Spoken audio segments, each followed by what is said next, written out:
Hey guys, and welcome back to another video. Today we have another clan war session, and in today's video we want to obviously, as the title is already saying, we want to use Edrags, but I want to show you guys a nice trick as well in the other attack on how we can actually beat those diamond shaped bases pretty easily. I will do like a quick guide over there as well. But before we're starting into the attacks, I want to highlight one more thing to you guys. No, that's not the creator code. You guys know about that. That's the World Championship qualifier number 4. That's starting today. We have the first, our first match against Nova Esports, which is like a really tough matchup in the first round, obviously. But Tribe Gang versus Nova Esports is going to be an amazing match, and it's going to start at 4 p.m. CEST. You can see that on Twitch, on YouTube, wherever. And well, if you want to support us or any other team or just support in general the stream and Clash Esports, make sure to hop over there and enjoy some amazing attacks. And obviously get some nice new bases because there should be a lot of good bases out there.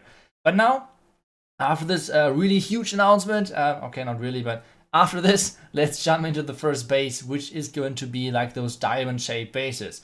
They always have the same setup. The same setup means it's kind of like a huge box, like a huge diamond shape, and then the inner thing is always a little bit different. Most of those bases are having the same structure, and that's kind of the important thing. So what are we looking for when we're going to take a look at the base like this? Like, what is the important thing to look out for to easily smash those bases?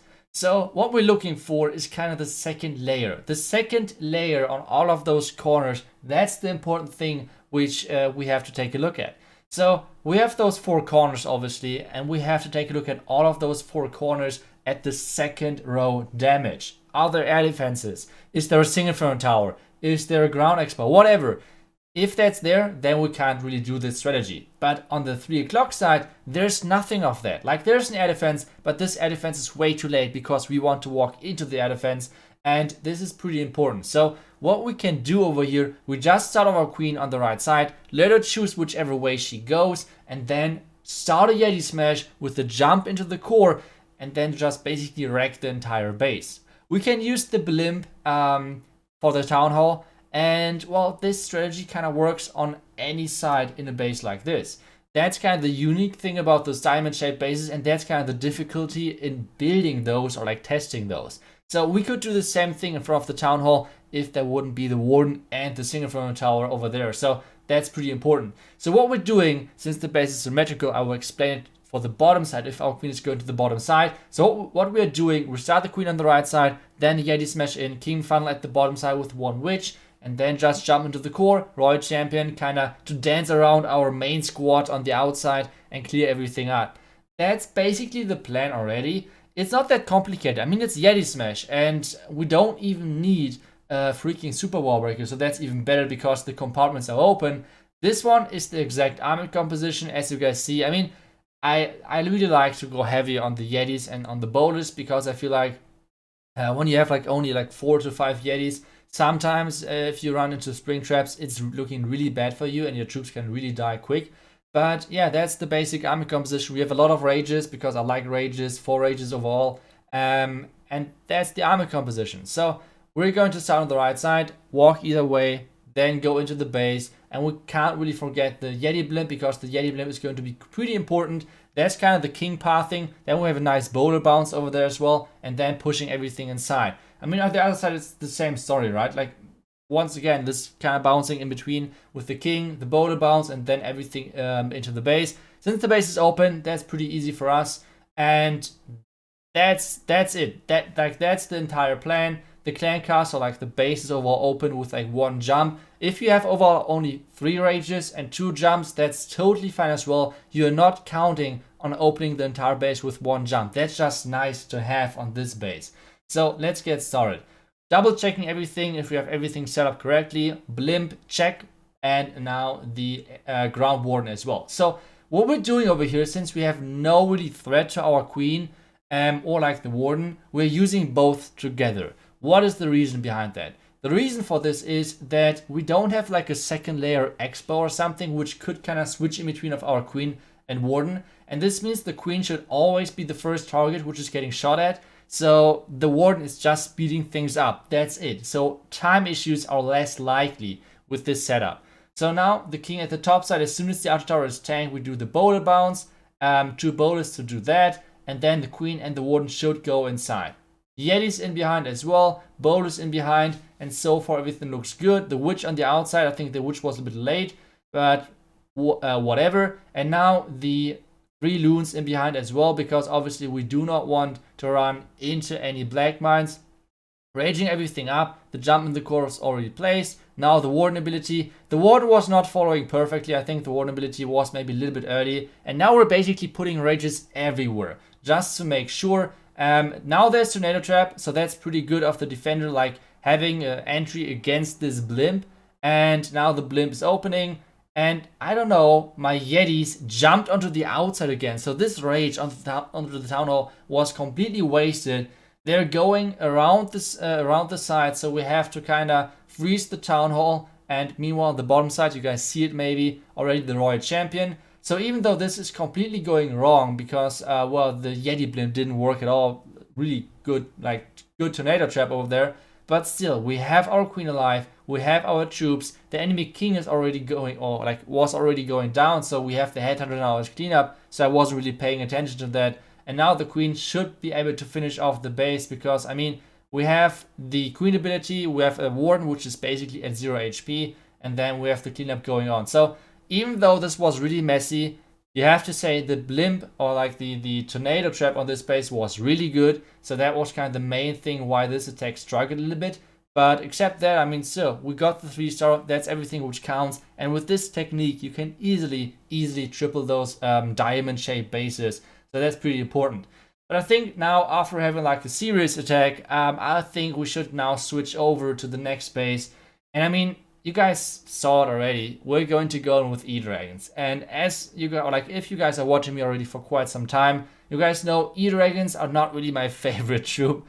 I don't know, like, I really don't know. I mean, I got the first 3-star with Edrags in the Clash history, because I was the guy who did the first Electro Dragon triple back then on the Town Hall 12 live stream.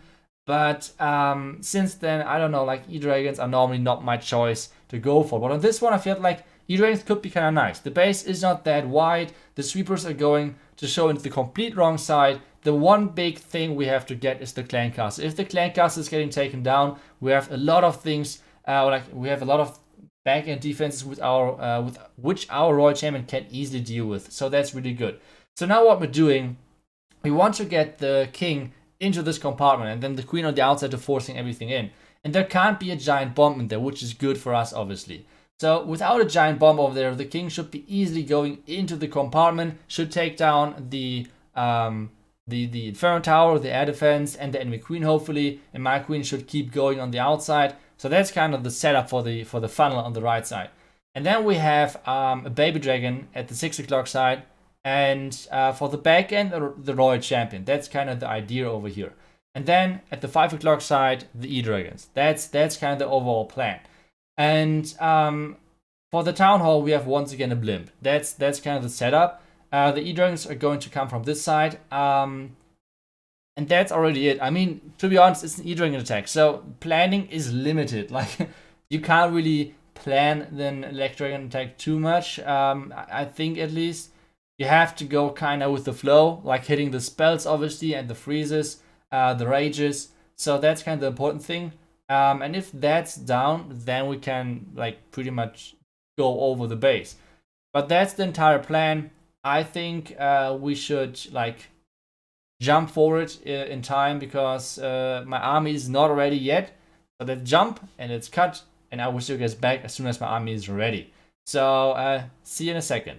And that was quite a fast second, because the army is already ready. So that's good. That's the army composition which I'm going to use.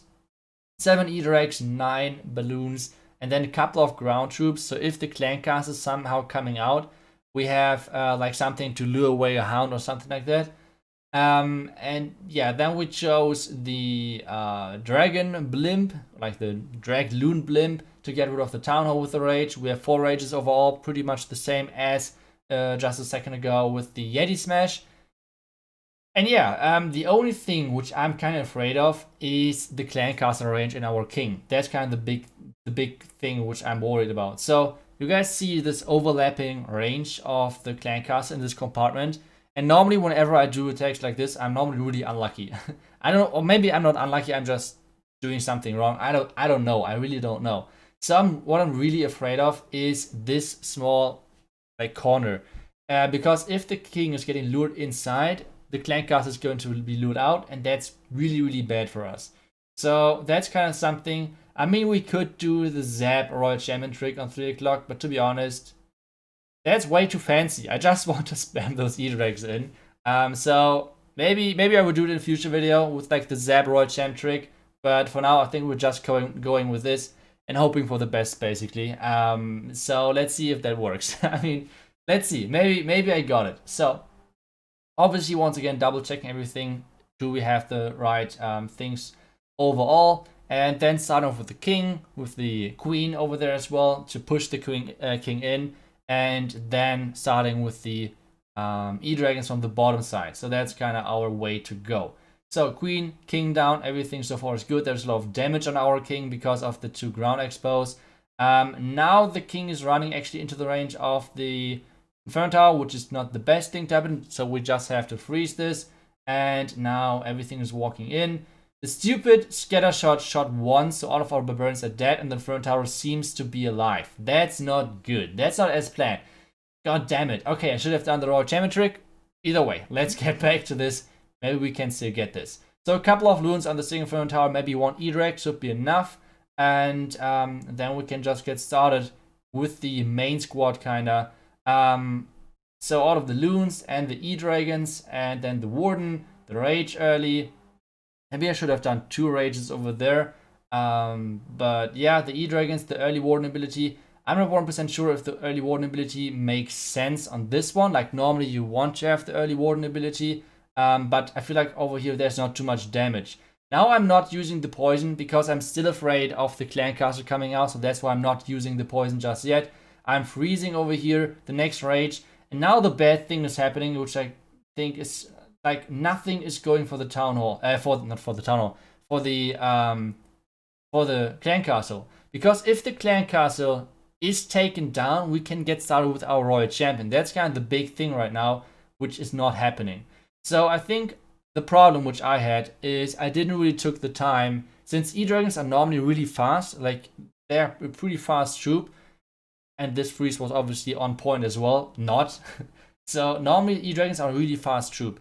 So what I should have done is I should have gave the baby dragon way more time to funnel, because the entire 6 to 7 o'clock side should have been funneled. So yeah, that was just not good on my end. Either way, yeah, sometimes you have to just try it with the E-dragons. I think I will keep trying the next couple of wars, obviously, because I think we can manage to get those E-dragons to work. But I think the next time I should have just placed the, or I should have just done the Royal Champion trick with the zaps on the 3 o'clocks and then heroes at the top side. I think this would have worked better. Either way, I hope you guys enjoyed today's video. At least the first attack was a really nice one. I hope you guys know now how to attack those diamond-shaped bases. This was the E-Dragon attack. I hope you guys enjoyed the entire video. I will see you guys back tomorrow. And like I said, make sure to support the Clash of Clans esports scene with watching the stream. Make sure to support us if you would like to. And thank you guys so much. I will see you guys back tomorrow. Until then, see ya and bye bye.